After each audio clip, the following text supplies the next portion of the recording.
Dubai Gold and Diamonds, Pride of Generations. Perinthalmanna, Pattambi, Valanchery, Ramanattukara. മലയാള സാഹിത്യത്തിലെ കെടാത്ത തിരുനാളമാണ് നന്ദനാർ എന്ന് എഴുത്തുകാരൻ സുഭാഷ് ചന്ദ്രൻ.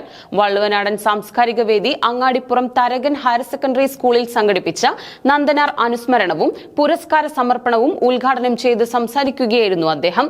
അങ്ങാടിപ്പുറം സർവീസ് സഹകരണ ബാങ്ക് നൽകുന്ന ക്യാഷ് അവാർഡും ശില്പവും അടങ്ങുന്ന പുരസ്കാരം കഥാകൃത്ത് VM മൃദുൽ സുഭാഷ് ചന്ദ്രനിൽ നിന്നും ഏറ്റുവാങ്ങി. വള്ളുവനാടൻ സാംസ്കാരിക വേദിയുടെ 10ാമത് നന്ദനാർ സാഹിത്യ പുരസ്കാരം VM മൃദുലിൻ്റെ കുളെ എന്ന ചെറുകഥാ സമാഹാരത്തിനാണ് ലഭിച്ചത്. പുതുതലമുറയിലെ എഴുത്തുകാരിൽ ഏറെ ശ്രദ്ധേയനായ VM മൃദുലിൻ്റെ കുളെ സമകാലീന സംഭവങ്ങൾക്കപ്പുറം ഓരോ വായനക്കാർക്കും വേറിട്ട അനുഭവമാണ് പകർന്നു നൽകുന്നത്. മലയാള കഥയുടെ നവമുഖവും ശരീരവും ഭാഷയിലും പ്രമേയ പരിചരണത്തിലുമുള്ള പരീക്ഷണങ്ങളും കുളയിലൂടെ വായനക്കാർക്ക് അനുഭവപ്പെടുന്നുണ്ട്. 100-ലധികം ചെറുകഥാ സമാഹാരങ്ങളിൽ നിന്നാണ് ജൂറി അംഗങ്ങൾ കുളെ മികച്ച രചനയായി തിരഞ്ഞെടുത്തത്. നന്ദനാർ അധ്യയനം നടത്തിയ അങ്ങാടിപ്പുറം തരകൻ ഹയർ സെക്കൻഡറി സ്കൂളിൽ സംഘടിപ്പിച്ച ചടങ്ങിൽ എഴുത്തുകാരൻ സുഭാഷ് ചന്ദ്രനിൽ നിന്നും VM മൃദുൽ 10ാമത് നന്ദനാർ സാഹിത്യ പുരസ്കാരം ഏറ്റുവാങ്ങി. പുരസ്കാര സമർപ്പണത്തോടൊപ്പം നടന്ന നന്ദനാർ അനുസ്മരണം ഉദ്ഘാടനം ചെയ്ത സുഭാഷ് ചന്ദ്രൻ അക്കാലത്തിൽ സ്വയം മൃതിവരിച്ചെങ്കിലും നന്ദനാർ മലയാള സാഹിത്യത്തിലെ കെടാത്ത തിരുനാളമായി ശോഭിക്കുമെന്ന് ചൂണ്ടിക്കാട്ടി.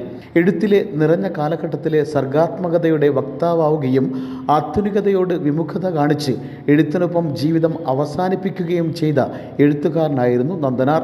തമിഴ്നാട്ടിലെ ദളിത് ഗായകനായ നന്ദനാരുടെ പേര് തൂലികാനാമമായി സ്വീകരിച്ച PC ഗോപാലകൃഷ്ണൻ ശക്തമായ സാമൂഹിക ബോധമുള്ള ആളായിരുന്നുവെന്നും അദ്ദേഹം കൂട്ടിച്ചേർത്തു. സ്കൂളിൽ പഠിക്കാൻ കഴിയാത്തതിനെക്കുറിച്ച്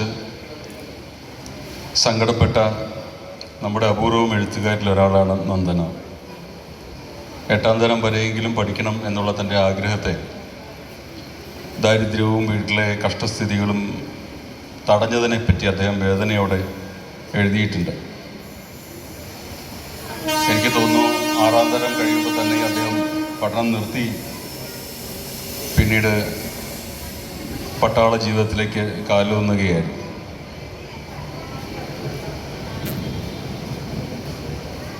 നന്ദനാർ എന്ന PC ഗോപാലൻ ആത്മഹത്യ ചെയ്തിട്ട്, ആ വാക്ക് വേദനയോടെയാണെങ്കിലും ഉപയോഗിച്ച് തീരൂ, പ്രത്യേകിച്ചും അദ്ദേഹം ഒരു എഴുത്തുകാരനായതുകൊണ്ട്. ജീവൻ സ്വയം ഒടുക്കിയിട്ട് കഴിഞ്ഞ വർഷം 50 വർഷം പൂർത്തിയാവുകയായിരുന്നു. നന്ദനാർ ജനിച്ചിട്ട് അടുത്ത വർഷം 2026-ൽ 100 വർഷം പൂർത്തിയാവുകയുമാണ്. അദ്ദേഹത്തിൻ്റെ സ്വയം ഭക്തിയുടെ സുവർണ ജൂബിലിയായിരുന്നു കഴിഞ്ഞ വർഷം എന്ന് പറയുമ്പോൾ എന്നോട് ക്ഷമിക്കണം. കാരണം മരണത്തെ സൗവർണ മുദ്രയായി കരുതിയിരുന്ന എഴുത്തുകാരനായതുകൊണ്ടാണ് ഞാൻ അങ്ങനെ തന്നെ പറഞ്ഞത്. ഷിബു സിഗ്നേച്ചർ രൂപകൽപ്പന ചെയ്ത ശില്പവും ക്യാഷ് അവാർഡുമാണ് VM മൃദുലിന് സമ്മാനിച്ചത്. അങ്ങാടിപ്പുറം സർവീസ് സഹകരണ ബാങ്കിൻ്റെ 20,000 രൂപയുടെ cash award bank secretary P Manoj കൈമാറി. സാംസ്കാരിക വേദി ചെയർമാൻ സജിത് പെരിന്തൽമണ്ണ ചടങ്ങിൽ അധ്യക്ഷത വഹിച്ചു. ഡോക്ടർ NP വിജയകൃഷ്ണൻ പുരസ്കാര പ്രഖ്യാപനം നടത്തി. ഡോക്ടർ NP വിജയകൃഷ്ണൻ രചിച്ച MTയുടെ പണിപ്പുര എന്ന പുസ്തകത്തിൻ്റെ പ്രകാശനവും ചടങ്ങിൽ നടന്നു. വിവിധ മേഖലകളിൽ മികവ് തെളിയിച്ചവർക്കുള്ള പുരസ്കാര സമർപ്പണവും സാംസ്കാരിക മേഖലയിലുള്ളവർക്കുള്ള ആദരവും ഇതോടൊപ്പം നടന്നു.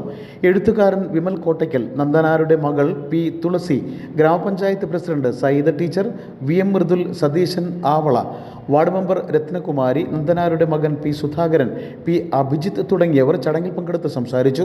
News bureau, Perinthalmanna.